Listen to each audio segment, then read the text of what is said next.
और एक छोटी सी वीडियो है आपको दिखाने के लिए कि प्रभु ने क्या किया। सो अगर वो टीम वो दिखा दे, उसके बाद हम वचन में चलेंगे।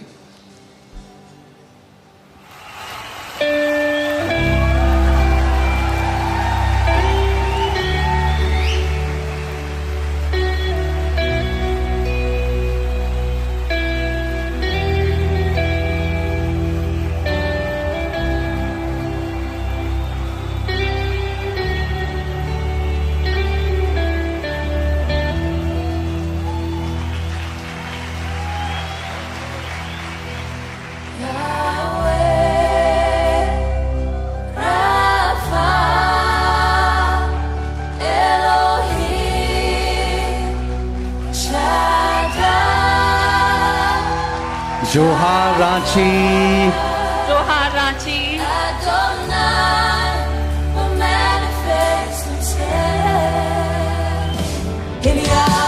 आज रात पवित्र आत्मा के उतरने की रात है यीशु के नाम में।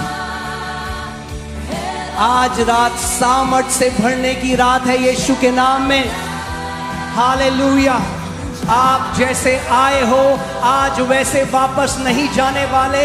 आज सामर्थी गवाह बनकर घर जाओगे यीशु के नाम में।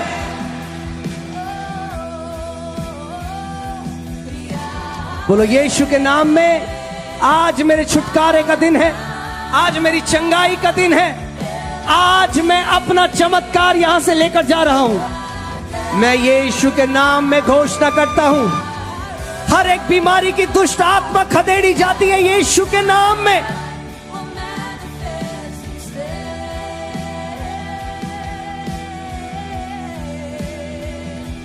अंकल पिछले 3 साल से लकवे के रोगी थे, आज भी व्हीलचेयर पे आए हैं यहाँ पर। इनकी वाइफ इनके साथ आए हैं और 3 साल के बाद 3 साल से नहीं चल सकते थे। चलिए चलिए चलिए चलिए। Thank you Lord Jesus. Hallelujah. Shimla में जब आप आए थे, आपने दूसरे दिन प्रार्थना किया। ये बेटी दाहिनी आंख से पूरी तरह अंधी थी, इसको नहीं दिखता था। एक आंख से दिखता था, एक से नहीं। प्रभु यीशु मसीह ने उस आंख को खोल दिया और आज ये गवाही देने के लिए उस बात की है। 6 साल से ये शादी के बाद कंसीव नहीं कर पाई थी और आज ये बेबी ब्लेसिंग की गवाही देने के लिए आई हैं।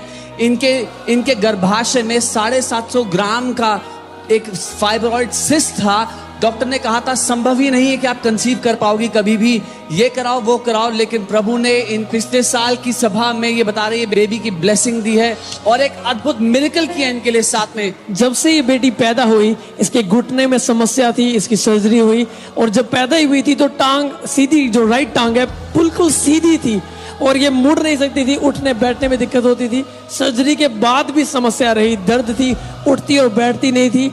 कल जब ये आए, विश्वास से आए, प्रार्थना को ग्रहण किया, इन्होंने बोला मैं चंगाई लेकर जाऊंगी। आज बता रहे हैं बेटी पूरी तरह से चंगी हो चुकी है। टांग जो सीधी थी, 6 साल से उठ बैठ नहीं सकती थी, आज बता रहे हैं उठ बैठ रही है बिल्कुल आराम से, बिना दिक्कत। बेटा आप ऐसा नहीं कर सकते थे? नहीं। यीशु ने क्या किया? कल चंगा कर दिया आपको। भाई हैं, इनको राइट साइड पे लकवा हो गया था, छड़ी के सहारे चला कर रहे थे, इस स्टिक के सहारे। आज प्रभु ने चंगा कर दिया, चलो खुद से चल पा रहे हैं। Hallelujah, hallelujah, hallelujah.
बोलो प्रभु यीशु मसीह की।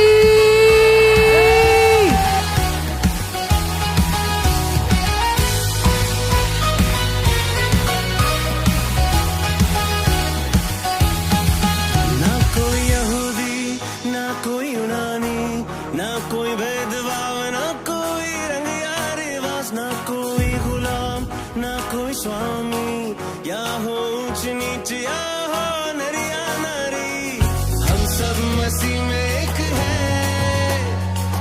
से खरीदे गए। यीशु घराने का वारिस हूँ मैं, वारिस हूँ मैं, उसका बेटा हूँ मैं।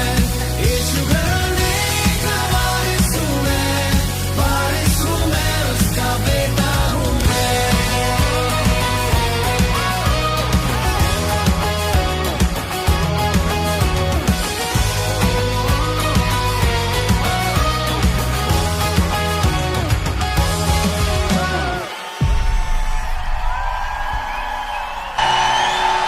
Hallelujah. A blood-washed India. Amen. ये देश कश्मीर से लेकर कन्याकुमारी तक यीशु के लहू से धुला हुआ। किसी धर्म को नहीं, मगर उस सत्य को जानेंगे, क्योंकि यीशु कोई धर्म नहीं। Amen. So आप बैठ जाएं जल्दी से। Okay, will go to the word. हम लोग वचन में चलेंगे जल्दी से। तो मैंने आपको बताया आज हम लोग सीखने वाले हैं आत्मिक अधिकार के बारे में, स्पिरिचुअल अथॉरिटी के बारे में।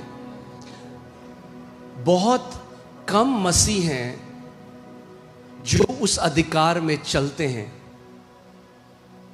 क्योंकि ज़्यादातर मसीह जो लोग हैं, ज़्यादातर जो विश्वासी हैं, उन्हें ऐसा लगता है कि हम केवल, हमारा काम है, हम प्रार्थना में प्रभु को बोल देंगे कि प्रभु तू ये हमारे लिए कर दे, यही हमारी जिम्मेदारी है। और ज़्यादा से ज़्यादा हम ये कर सकते हैं कि हम उसके सामने गिड़गिड़ा सकते हैं, हम उसको ये कह सकते हैं कि प्रभु तुझे चिंता नहीं है हमारी, तो क्यों नहीं कुछ करता। मगर अगर सब कुछ परमेश्वर हमारे लिए करता तो फिर कभी भी हमें आत्मिक अधिकार नहीं देता। लूका 10:19 लगाइए। लूका 10:19 में यीशु ने कहा, देखो, अपने पड़ोसी को बोलो देखो, बिहोल्ड, देखो। और कई बारी हम फोकस करते हैं, हम ध्यान लगाते हैं इस आयत के बाद के हिस्से में, मगर सबसे जरूरी जो सत्य इस आयत में छुपा है वो पहला शब्द है। वो है, क्या है? देखो। प्रभु इन आंखों से देखने की बात वहां पे नहीं कह रहा। He says behold, ग्रीक में ईडू, जिसका मतलब है to carefully gaze until you start to perceive that reality, कि आप उस सत्य पर ऐसे ध्यान लगाओ जब तक आप वो सत्य जो है वो आपका सत्य ना बन जाए। यीशु ने ये नहीं कहा सुनो, यीशु ने कहा देखो। यानी ये आत्मिक अधिकार तब तक आपके जीवन में कार्य नहीं करेगा जब तक व्यक्तिगत रूप से आप इस अधिकार को देखने नहीं लग जाओगे कि ये अधिकार यीशु ने किसको दिया है?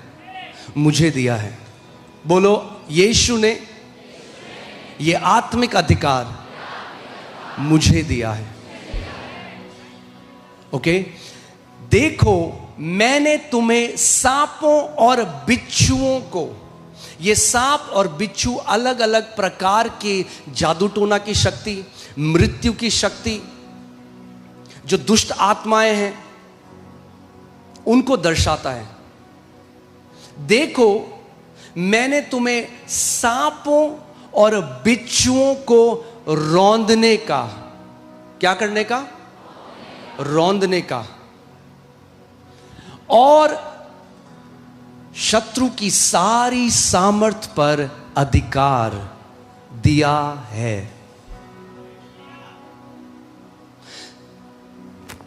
तो मैं आपसे आज एक सवाल पूछना चाहता हूं।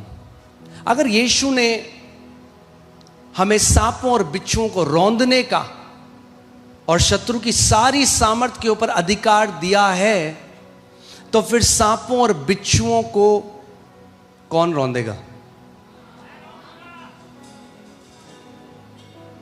क्या यीशु ने यह कहा कि जो सांप और बिच्छू तुम्हारे विरोध में आएंगे उनको मैं रौंदूंगा। नहीं, उसने क्या कहा? उसने अपनी देह को पृथ्वी पर अधिकार दिया, क्योंकि यीशु अभी पिता के दाहिने हाथ स्वर्ग में है, मगर उसकी देह जो आप और मैं हैं, हम पृथ्वी पे हैं। और यीशु जानता है जहां वो बैठा है वहां कोई लड़ाई नहीं है। स्वर्ग में heaven is not a hostile environment, third heaven, जहां यीशु का सिंहासन है, वहां पर अब कोई लड़ाई नहीं।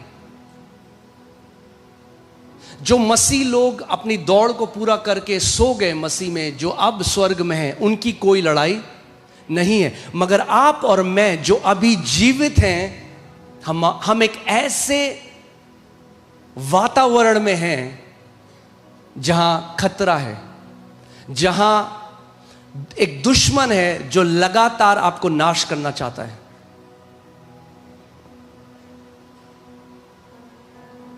और यीशु उस बात को जानता है, इसीलिए उसने क्या कहा कि देखो, मैंने तुम्हें सांपों और बिच्छुओं को रौंदने का, केवल भगाने का नहीं, रौंदने का। That means to utterly destroy, trample, पूरी तरह से कुचल डालने का। और शत्रु की कितनी सामर्थ पर? सारी सामर्थ पर क्या किया है? अधिकार दिया है।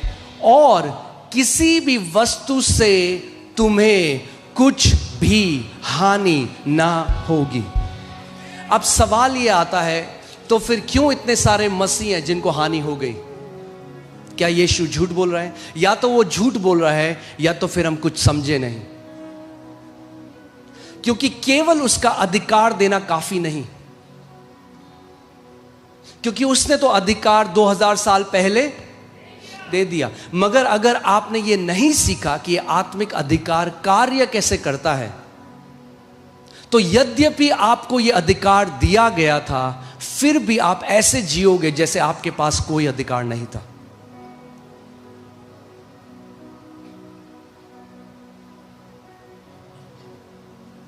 If you don't believe you have authority, you are no different than somebody who has no authority. So you have to behold. आपको उसको देखना पड़ेगा, आपको उस पर मनन करना पड़ेगा। जब तक आपके शरीर का हर एक सेल इस बात को मानने ना लग जाए, मेरे पास शैतान की सारी सामर्थ के ऊपर अधिकार दिया गया है। और अगर मुझे अधिकार दिया गया है तो मैं उस अधिकार में चलने वाला हूं। और जब मैं उस अधिकार में चलूंगा तो एक भी शैतान की शक्ति मेरे और मेरे परिवार के विरोध में सफल नहीं होगी। आमीन।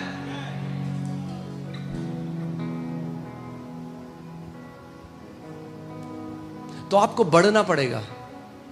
आप एक बेबी विश्वासी नहीं रह सकते। आप एक छोटे बच्चे की तरह जीवन नहीं जी सकते जो प्रभु से कहता है, प्रभु मेरी शादी करा दे, मेरा वीजा लगा दे, मुझे घर दे दे, मुझे कार दे दे। अगर आपका रिश्ता यहीं तक है परमेश्वर के साथ, तो अभी आप क्या हो? आप एक छोटे बच्चे हो।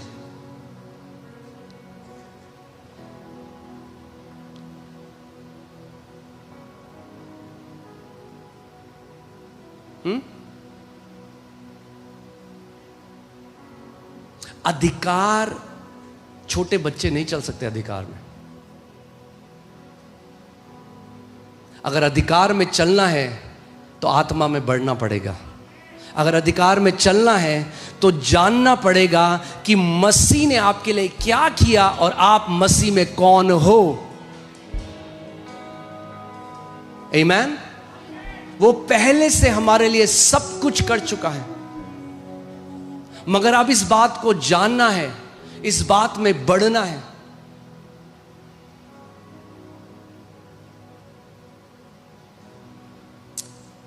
पहला पतरस 5, 8 और 9 को हम पढ़ेंगे। इसमें लिखा है, सचेत हो और जागते रहो, क्योंकि तुम्हारा विरोधी शैतान गरजने वाले सिंह के समान इस खोज में रहता है कि किसको क्या करे, फाड़ खाए। सो शैतान का एक उद्देश्य है,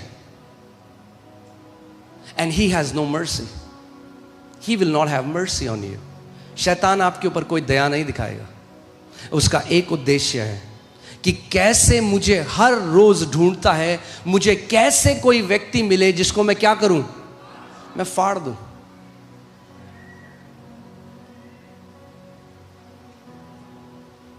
वो बाइबल कह रही है हमारा क्या है, विरोधी है, हमारा दुश्मन है।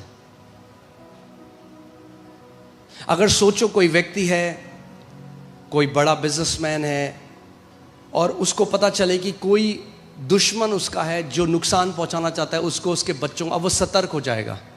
सुबह घर में जाने में, आने में, अपने घर में सतर्क हो जाएगा। और वही बाइबल हमें बता रही है कि हमें सतर्क होना है, क्योंकि वो क्या ढूंढ रहा है, वो रास्ता ढूंढ रहा है कि कैसे आपके जीवन के अंदर एक रास्ता उसको मिले।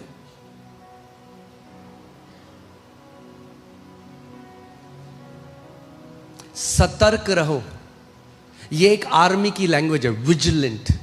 जो बॉर्डर पर तैनात एक सैनिक है वो सतर्क है, क्योंकि उसको पता है उस साइड से कभी भी गोलीबारी आ सकती है। वो सोएगा नहीं रात की ड्यूटी में, और सोएगा तो एक अच्छा सैनिक नहीं है।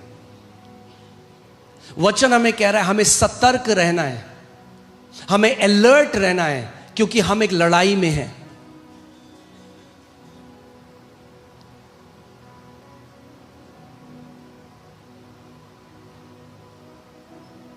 The battle is over, the war is over. यीशु ने हरा दिया शैतान को, मगर अब एक पर्सनल कुश्ती चल रही है, एक रेसलिंग चल रही है पर्सनल। हम पहले से ही जयवंत से बढ़कर हैं जब हम इस बात को समझ जाएंगे।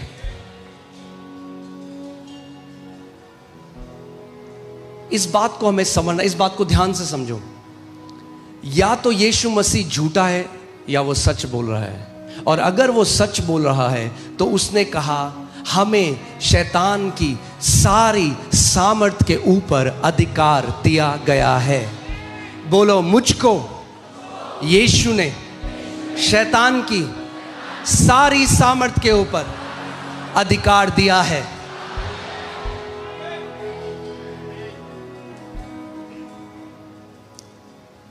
मगर हर एक चीज जो परमेश्वर कहता है, अगर उसमें आप विश्वास ना मिलाओ तो वो आपके जीवन में पूरी नहीं होगी। Every promise of God has to be mixed with faith for it to come to पास।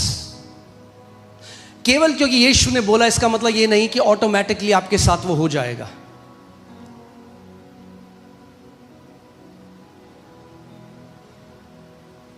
अगर सच में हमारे पास और ये जो अधिकार है ये केवल कुछ अभिषिक्त परमेश्वर के दासों के लिए नहीं है, ये परमेश्वर के हर एक बेटे और बेटी के लिए है जो अधिकार यीशु ने दिया है। अगर आप उसकी देह हो, अगर आप उसका परिवार हो, तो इसका मतलब आप अधिकारी हो, उसने आपको अधिकार दिया है।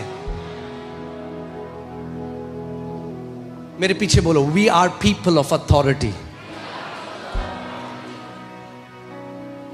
हमारे पास अधिकार है सांपों और बिच्छुओं को रौंदने का, और शत्रु की सारी सामर्थ के ऊपर हमें अधिकार दिया गया है। शत्रु की सारी सामर्थ के ऊपर, सारी सामर्थ के ऊपर, जादू टोना की शक्ति के ऊपर, जो अलग अलग प्रकार की सामर्थ शैतान इस्तेमाल करता है, धोखाधड़ी, सब चीज के ऊपर यीशु ने हमें अधिकार दिया है। और अब वो कहता है अब तुम सचेत हो जाओ, तुम्हारा एक काम है। आप जानते हैं हम जैसे अभी जैसे हम लोग सोते हैं रात को आराम से, मगर जो उस देश में है जहां लड़ाई चल रही है वहां लोग वैसे नहीं सोते जैसे हम लोग सो रहे हैं। वो सचेत हैं, वो अलग है, विजिलेंट है। अभी लोग जो दुबई में थे, मिडिल ईस्ट में थे, फोन में मैसेज आ जाता है, जल्दी से सेफ खिड़कियों से दूर चले जाओ, तो फोन बगल में है, अलर्ट, बेसुध होके नहीं रह सकते, क्योंकि क्या पता है एक क्या चल रही है, एक लड़ाई चल रही है। सो अलर्ट है। जैसे ही मैसेज आया खिड़की से दूर चले जाते हैं। ऐसे ही परमेश्वर का वचन हमारे लिए भी कह रहा है कि तुम क्या हो जाओ, तुम सचेत हो जाओ, तुम जागते रहो। वो यहां इसका मतलब नहीं कि आप सो ना शारीरिक तरीके से, वो कह रहा है अलर्ट रहो, बुद्धिमानी की चाल चलो।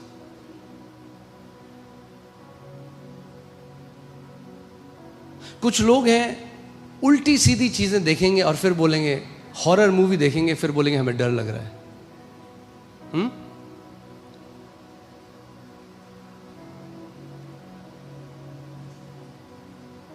क्योंकि जो आप देखते हो, जो आप बोलते हो, वो निर्धारित करता है आप कितना लंबा जियोगे, वो निर्धारित करता है। और आज हम उस बारे में सीखेंगे, ठीक है? ओके, सो तुम्हारा विरोधी शैतान गरजने वाले सिंह के समान इस खोज में रहता है कि किसको फाड़ खाए। यानी शैतान जिस किसी को चाहे नहीं फाड़ सकता। He is searching, he is looking for that right prey. वो उसको ढूंढ रहा है, कौन है जिसको मैं फाड़ सकता हूं।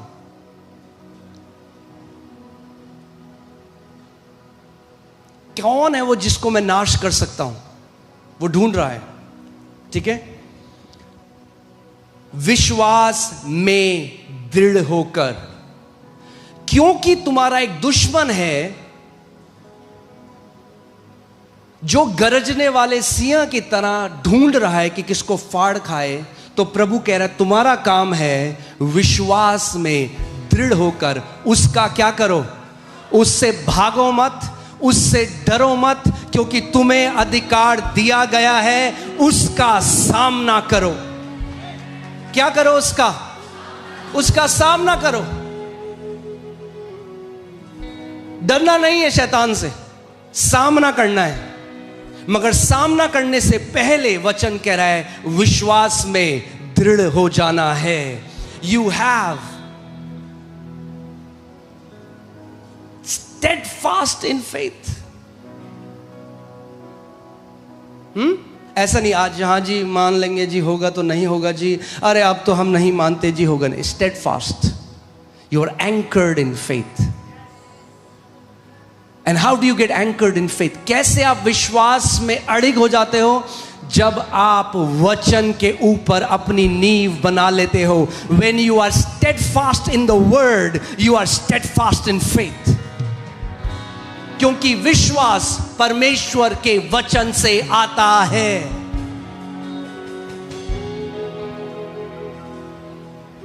अगर आप वो व्यक्ति हो जो अपनी भावनाओं से चलते हो, फीलिंग से चलता है, आज oh I am feeling this.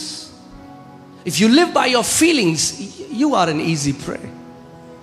यूं शैतान कहेगा यही तो मैं चाह रहा हूं, I don't feel like this. I feel I'm far from God. मुझे लग रहा है मैं प्रभु से बहुत दूर हूं। अरे उसका वचन कहता है अब तुम और मसीह एक आत्मा हो चुके हो। You feel far from God because your mind is not renewed to the truth. आपका मन अभी परमेश्वर के वचन से नया नहीं हुआ है। So you would rather trust your feelings than rather trust the word of the living God.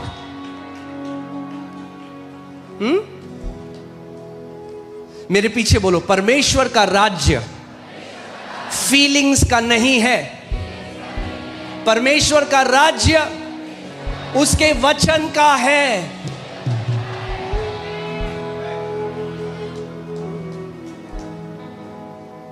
You don't have to feel you are healed, you have to believe you are healed. You don't have to feel you are victorious, you have to believe you are victorious. It's not about feelings. ये feelings के बारे में नहीं है, ये भावनाओं के बारे में नहीं है। अगर आप वो मसीह हो, अगर आप वो विश्वासी हो जिसने अपना पूरा जीवन फीलिंग्स के ऊपर बनाया है, तो आप एक ऐसी खिसकती रेत के ऊपर है आपका घर जो कभी भी ढह जाएगा।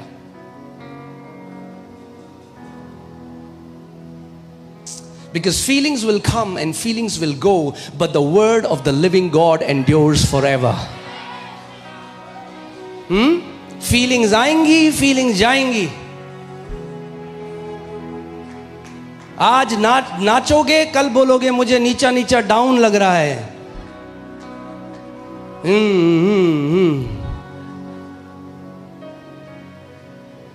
Your word, O Lord, is forever settled in heavens. तेरा वचन यहोवा हमेशा के लिए स्वर्ग में स्थिर है, वो अड़िग है, वो हिल नहीं सकता, वो मिट नहीं सकता, वो बदल नहीं सकता। जो तेरा वचन 6000 साल पहले कहता था, वही तेरा वचन आज भी कहता है, और वही तेरा वचन अगले 60,000 अनंत तक वही रहेगा। उसका वचन बदलेगा नहीं। सो अगर वचन में खड़े हो तो एक ऐसी नींव में खड़े हो जो बदलने वाली नहीं है। यीशु ने कहा, बुद्धिमान मनुष्य वो है जो मेरी बातों को सुनकर अपना घर उस पर बनाता है। उसने कहा, जब तूफान आएंगे, जब आंधियां आएंगी, क्योंकि याद रखना मुश्किल परिस्थिति आएगी जब इस पृथ्वी में हो, आएगी। Symptoms will come, situations will come, storms will come. But if your faith is resting on the finished work of Jesus, अगर आपका विश्वास यीशु ने जो कर दिया है उस पर खड़ा है, तो कोई ऐसी दुष्ट आत्मा नहीं जो आपको हिला सके। There is no power in hell that can cut short your life if you're standing on the word of the living God. Amen? So विश्वास में दृढ़ होना किसका काम है? हमारा काम है।